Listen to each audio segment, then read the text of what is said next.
Kapag magtatayo ng negosyo, maraming aspeto ang dapat isaalang-alang upang masiguro ang tagumpay at katatagan nito.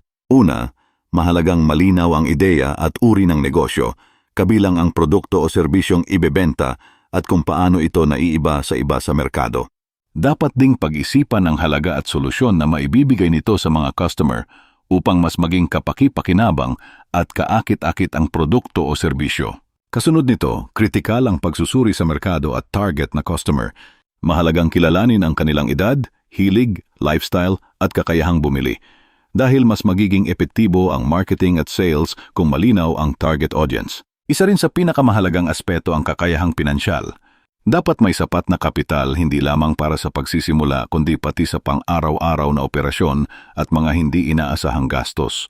Mahalaga rin ang maayos na bookkeeping at pagpaplano ng cash flow upang maiwasan ang problema sa pera. Kung pisikal ang negosyo, dapat piliin ang lokasyon na madaling puntahan ng target market at may magandang visibility, habang sa online business ay dapat planuhin ang online presence, social media strategy at delivery options upang mas maabot ang mga customer.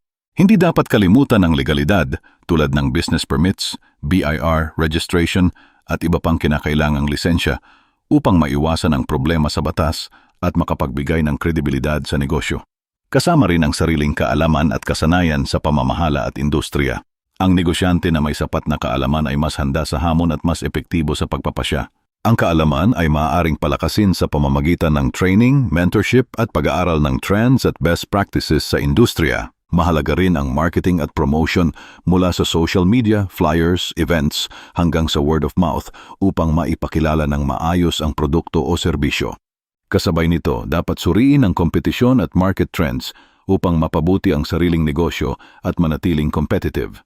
Hindi rin dapat kaligtaan ang maayos na pangangasiwa ng operasyon, kabilang ang produksyon, supply chain, pamamahala ng tauhan at customer service dahil nakaaapekto ito sa kalidad at karanasan ng customer. Sa huli, ang pagtatayo ng negosyo ay nangangailangan ng patuloy na pagsusuri at pag-a-adjust base sa feedback ng customer at pagbabago sa merkado.